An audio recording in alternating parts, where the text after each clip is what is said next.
Assalamualaikum warahmatullahi wabarakatuh. Alhamdulillah, segala puji bagi Allah Jalla Jalaluh, alladzi bi ni'matihi tatimmus shalihan, yang karena nikmatnya kebaikan-kebaikan menjadi sempurna. Mungkin ana dengar dari Mus'ab tadi, keluarga datang dari Jakarta, dari Surabaya, kumpul di sini. Itu murni karena nikmat yang Allah berikan kepada kita. Hati kita yang terjaga di antara kita, keluarga yang saling mencintai, yang saling menghormati, itu juga nikmat dari Allah Jalla Jalaluh. Yang sampai Allah mengatakan kepada Rasulnya sallallahu alaihi wasallam, "Lau anfaqta ma fil ardi jami'an ma allafta baina qulubihim." Kalau engkau menginfakkan semua yang ada di muka bumi ini, engkau nggak akan bikin mereka saling mencintai. Nggak bisa. Walakinnallaha allafa bainahum. Tapi Allah yang menjadikan hati itu jadi lembut satu sama lain. Maka banyak-banyak bersyukur kepada Allah. Di penghujung setiap sholat sebelum salam, usahakan kita membaca doa yang diajarkan Nabi SAW kepada Mu'adz bin Jabal. Allahumma a'inni ala dzikrika wa syukrika wa husni ibadatik. Ya Allah, bantulah aku untuk senantiasa mengingatmu. Kita tuh sering mengingat Allah di masjid, tapi kalau sudah keluar masjid nggak ingat sama Allah SWT. Padahal Allah nyuruh kita banyak ingat Allah kalau keluar masjid. Sampai kata Allah Azza wa Jalla, "Fa'idha qudiyatis shalah fantashiru fil ardh." Kalau selesai sholat, udah kalian bertebarlah di muka bumi ini. Besok Jumat tuh udah keluar sudah. Wabtaghu min fadlillah, cari rizki, cari karunia Allah. Wadhkurullaha katsiran. Banyaklah mengingat Allah. Jadi keluar masjid itu kita harus lebih banyak mengingat Allah. La'allakum tuflihun, agar kalian sukses, beruntung dalam kehidupan ini. Kita minta agar dibantu mengingat Allah, mensyukuri nikmat yang Allah berikan. Manusia ini, kata Allah Jalla Jalaluhu, innal insana khuliqa halu'a. Manusia itu makhluk diciptakan penuh dengan keluh kesah. Ndak ono syukuri. Itu tabiat manusia. Idza massahu syarru jazua. Kalau dapat musibah, dapat perkara yang tidak mengenakan, dia putus asa, marah-marah dia sama Allah. Kok aku dikasih kayak gini? Kenapa? Apa yang aku kerjakan? Subhanallah. Ketika para sahabat Nabi kalah di perang Uhud, mereka mengatakan, "Anna hadza?" Kok bisa kita kalah, kata dia. Ini ada sahabat Nabi. Ada Nabi Muhammad SAW. Ada Abu Bakar, ada Umar, ada Uthman, ada Ali, ada penghuni surga. Kalah mereka. Muncul ungkapan dari sebagian mereka, "Anna hadza?" Kok bisa kita kalah? Apa kata Allah? "Qul huwa min 'indi anfusikum." Ingat, itu dari kalian sendiri. Kalian penyebabnya. Manusia itu tadi kalau dapat musibah akhirnya merasa marah-marah, nggak sabaran. Wa idza massahul khairu manu'a. Kalau dapat rezeki bakhil, pelit aja. Ini manusia-manusia yang perlu diperbaiki. Illal musalli, kecuali orang yang rajin sholat, ya. Orang yang rajin sedekah, orang yang yakin dengan kehidupan akhirat, dia akan bersyukur kepada Allah atas nikmat-nikmat yang Allah berikan. Pernah Ibrahim ibn Adham, dia bertanya kepada muridnya Syaqiq al-Balkhi. Kata Ibrahim, "Akhbirni amma anta alaih." Coba kasih tahu aku bagaimana engkau menghadapi kehidupan ini. Kata sang murid, "Amma ana," kalau aku, kata dia, "idza ruziqtu akaltu." Aku kalau dapat rizik, aku yukul, aku makan. Wa idza muni'tu sabartu. Kalau aku nggak dapat rizik, ya sabar. Mungkin sebagian orang berpandangan sikap ini bagus. Dapat rizik diukul, nggak dapat, ya sabar. Apa kata gurunya? Hakadha ta'malu kilabu balkhin 'indana. Kata sang guru, anjing-anjing di kampungku di Balakh itu kayak gitu. Lemparin daging, yukul dia. Nggak dilemparin, diam. Itu anjing-anjing di tempatku kayak gitu sikap. Ini murid seakan-akan ditampar sama gurunya. Kok disamakan sama kaleb ini, sama anjing. Terus sang murid tanya sama gurunya, kalau engkau gimana? Kata dia, amma ana idza ruziqtu athartu. Aku kalau dapat rezeki, aku berbagi. Aku lihat orang-orang yang lebih membutuhkan, aku kasih sama dia. Wa idza muni'tu syakartu. Tapi kalau aku nggak dapat rezeki, aku bersyukur sama Allah. Kok bisa orang nggak dapat rezeki bersyukur sama Allah? Karena nikmat Allah itu bukan cuma fulus. Nikmat Allah itu banyak sekali, jamaah. Kita bisa duduk nih, yang duduk di bawah sekarang nih, nggak berasa nanti kalau tua duduk di atas. Kita itu kurang mensyukuri dengkul kita, tapi kalau sudah kehilangan baru merasa. Padahal selama ini ternyata dengkul kita ini rizq dari Allah lebih daripada yukulan yang tadi kita makan. Nikmat kaki ini. Allahu Akbar. Maka tadi sang guru mengatakan, kalau dapat rizq aku kasih orang lain, aku berbagi, aku cari yang lebih membutuhkan. Kalau nggak dapat rizq aku bersyukur. Artinya seorang hamba itu hidup tetap bersyukur kepada Allah Azza wa Jalla. Makanya kita perlu berdoa, Allahumma a'inni ala dzikrika wa syukrika wa husni ibadatik, dan beribadah yang baik. Kebanyakan kita ibadahnya asal-asalan. Yang penting sholli, yang penting puasa. Lu hati-hati. Ada orang beramal capek masuk neraka. Kenapa? Karena ibadahnya asal-asalan. Allah ketika mengatakan hal ataka hadithul ghasyiyah, apakah sudah datang berita kepadamu tentang kiamat? Wujuhu yawma idzin khashi'ah. Wajah mereka, orang-orang yang masuk neraka ini, penuh dengan kelesuan, kehinaan. Amilatun nasibah. Bekerja, beramal, capek. Sepanjang hidupnya dia beramal, tapi masuk mana? Tasla naron hamim. Masuk ke neraka. Na'udzubillah min dzalik. Kalau ternyata kita capek sampai tua renta beramal, masuk neraka. Kenapa? Karena ibadahnya nggak baik. Harus ibadah yang baik. Ibadah yang baik itu syaratnya yang pertama, ikhlas. Yang kedua, sesuai dengan aturan Nabi Muhammad sallallahu alaihi wasallam. Allahumma salli wa sallim ala sayyidina wa maulana Muhammadin wa ala alihi wa ashabihi ajma'in. Amma ba'd. Yang pertama saya ucapkan taqabbalallahu minna wa minkum. Semoga Allah menerima dari kami dan dari kalian semuanya, dari antum semua di sini. Minal aidin wal faizin, yang artinya bukan mohon maaf lahir dan batin. Harapan anak jamaah ini tahu bahwa minal aidin wal faizin itu artinya bukan mohon maaf lahir dan batin. Itu doa.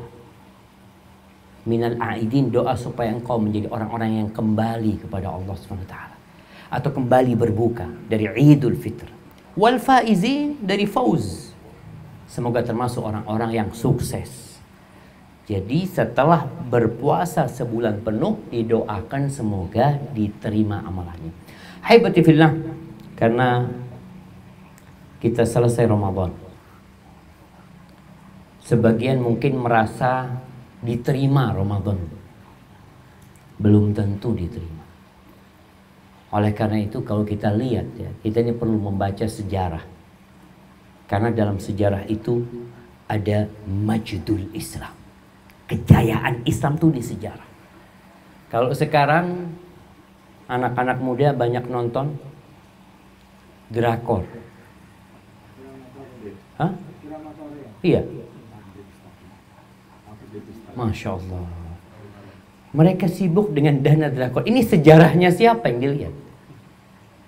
Lah sejarahnya dia, wala sejarahnya orang Korea.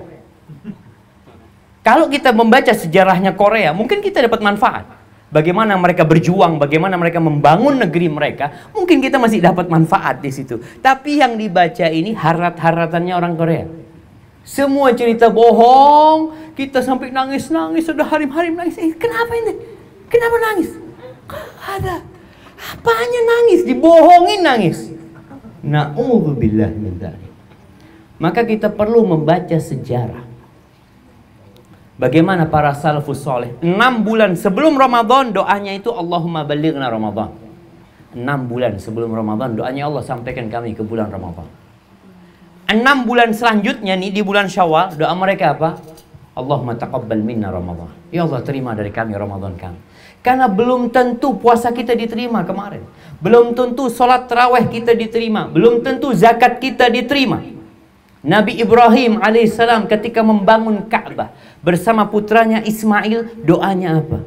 Rabbana taqabbal minna innaka antas sami'ul alim. Ya Allah terimalah dari kami. Ini Nabi, putranya Nabi yang dibangun Baitullah, doanya ya Allah terima dari kami.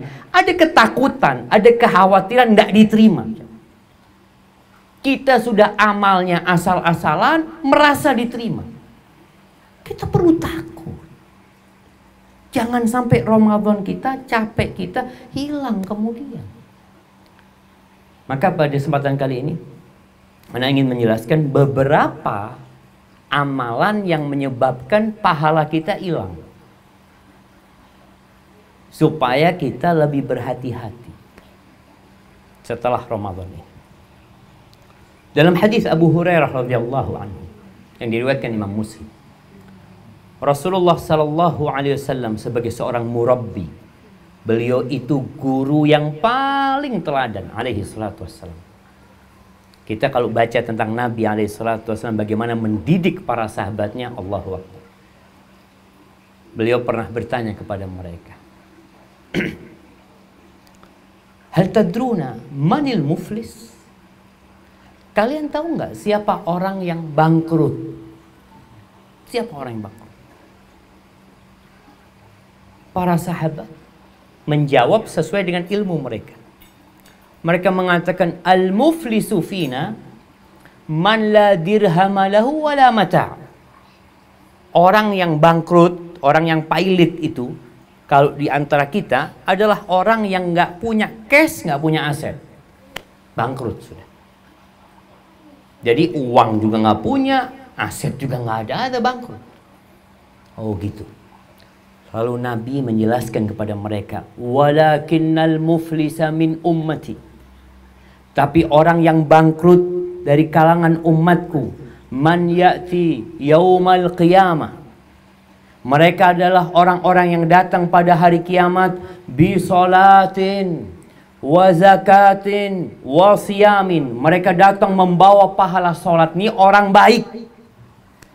Hubungan dia sama Allah jangan ditanya. Dia sholat, sholatnya ikhlas, khusyuk, karena ada pahalanya. Kalau nggak ikhlas nggak ada pahalanya. Orang ini benar sholatnya. Bawa pahala sodakoh, zakat, sodakoh dia, Masya Allah. Orang baik, suka membantu orang lain. Yang ketiga, puasa. Puasa Ramadan, puasa sunnah. Jadi puasanya itu ada pahalanya. Walakinnahu, tapi yang jadi masalah, dia bawa itu pahala yang banyak pada hari kiamat, tapi dia pernah mencela orang lain. Bahasa sekarang mungkin membuli orang lain. Ya'ti waqad syatama hadza, dia pernah menghina fulan, dia pernah memperolok-olok fulan, dia merendahkan fulan. Wa qadhafa hadza, dia pernah menuduh fulana berzina. Wa daraba hadza, pernah memukul fulan. Wa akhadha mala hadha, pernah mengambil hartanya fulan. Wa safaka dama hadha, ada yang sampai pernah membunuh orang lain. Maka apa yang terjadi? Fayukhad min hasanatihi. Ini orang yang bawa pahala sholat, pahala puasa, pahala sedekah, diambil kebaikannya. Diberikan kepada siapa? Kepada orang yang pernah dia zalimi. Biqadri madlamatihi. Pahala yang diambil sesuai dengan kezaliman yang dia lakukan. Berbeda dosa mencaci maki dengan dosa membunuh tentunya. Berbeda dosa mengambil hartanya fulan dengan dosa membunuh fulan. Tapi akan ditegakkan keadilan itu, diambil pahalanya. Nanti datang fulan lagi mengatakan, ya Allah, fulan pernah menghina ana. Mungkin kalau sekarang di dunia maya orang suka membuli orang lain, memberikan komentar negatif kepada saudaranya, maka pada hari kiamat kelak, kalau tidak dimaafkan sama saudaranya, diambil tuh pahalanya. Terus pahala sholatnya diberikan. Nih fulan yang capek puasa Ramadan, pahalanya dikasihkan ke fulan. Sodakoh dia yang banyak diberikan kepada fulan, sampai nol dia. Nol. Tidak punya pahala sudah. Jadi yang ada dia dosa. Dosa dia tetap ada. Kan nanti ada penimbangan amal soleh, amal buruk. Ada penimbangan hal itu. Jadi orang ini memiliki amal keburukan, tapi pahalanya sudah habis diborong sama orang lain. Ternyata masih ada yang nuntut sama dia. Mengatakan, ya Allah, fulan ini ya Allah punya salah sama ana. Pernah ribain ana. Pernah ngomongin keburukan ana di depan orang lain. Maka diambil lagi, habis sudah pahalanya. Gimana? Akhirnya dosanya orang yang pernah dia dizalimi diberikan kepada ini fulan. Yang pada akhirnya thumma turiha finnar, dilemparkan ke dalam neraka. Maka kita perlu berhati-hati. Jangan sampai pahala Ramadan kita hilang gara-gara kita pernah mendolimin orang lain. Walaupun sedikit. Nggak usah anak pernah menyakiti fulan, tapi ya Allah, nggak banyak. Mungkin pernah dulu waktu SMA anak pernah makan di kantin sekolah, nggak bayar Ustaz. Hari kiamat nanti akan datang tuh tugas kantin nuntut kita. Anak dulu pernah getokin kepalanya sohib waktu SMA. Datang nanti pada hari kiamat. Allah Azza wa Jalla mengatakan, "Famay ya'mal mithqala dzarratin khairan yarah. Wa may ya'mal mithqala dzarratin syarran yarah." Barang siapa yang beramal, zarrah itu semut. Semut yang kecil. Yang mungkin kalau jalan di tangan kita nggak kerasa. Yang beramal kebaikan sebesar itu, hari kiamat akan kita, loh ini ternyata amal soleh anak, iya akan didatangkan. Sebaliknya yang berbuat dosa sebesar semut itu pun dia akan mendapatkannya.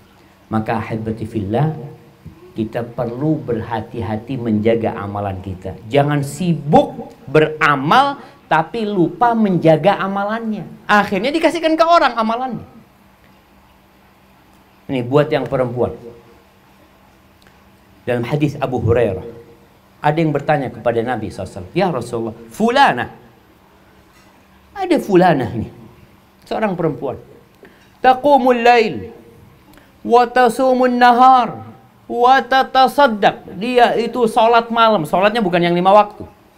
Kita tahu ya, perempuan yang sholat 5 waktu, yang puasa Ramadan, yang taat sama suaminya, yang menjaga kehormatan dirinya, akan dipersilahkan masuk surga dari pintu mana saja. Tapi hati-hati, jangan sampai ada yang ngambil tuh amal soleh. Ini fulana sholat malam, sodakoh, kemudian puasa sunnah. Walakinna fi lisaniha saltah tu'dhi jiran. Tapi kalau ngomong pedes, suka nyakitin tetangganya. Apa kata Nabi SAW? La khaira fiha, hiya finnar. Nggak ada baiknya tuh perempuan, neraka tempat.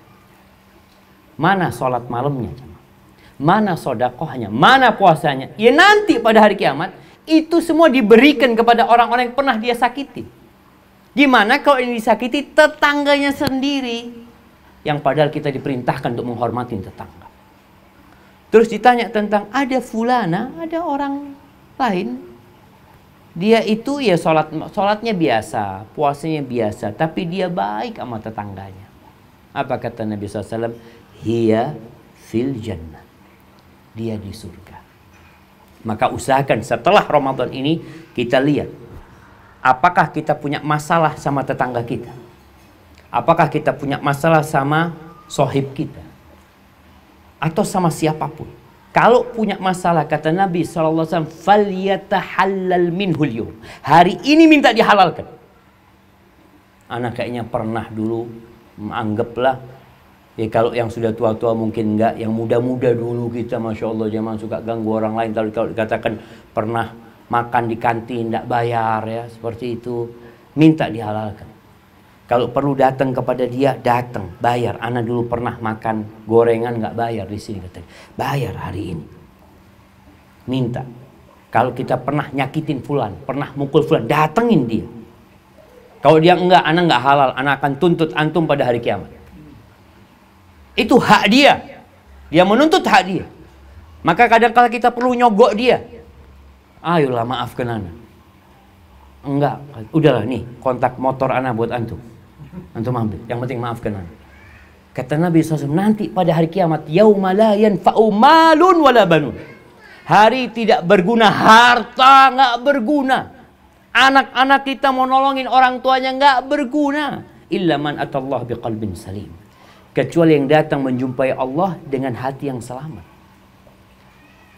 Maka ini harus menjadi perhatian kita. Ada muhasabah. Selesai Ramadan ada muhasabah. Muhasabah, alhamdulillah kita sudah puasa, alhamdulillah. Cuma jangan sampai pahala ibadah kita diambil sama orang. Yang paling berat, kalau ternyata nanti yang nuntut kita itu istri kita. Gimana Jam? Ini buat bapak. Yang nuntut kita ini bukan tetangga kita, istri kita sendiri. Katanya Amr ibn Qais al-Mullai, dia mengatakan, innal mar'ata, seorang tabi'ut tabi'in, la tukhasimu zawjaha indallah yaumal qiyamah. Kelak akan ada seorang wanita yang menggugat suaminya di hadapan Allah pada hari kiamat. Dia gugat suami. Apa yang dia gugat? Ya Rabb, wahai Rabbku, hadza zawj, ini suamiku.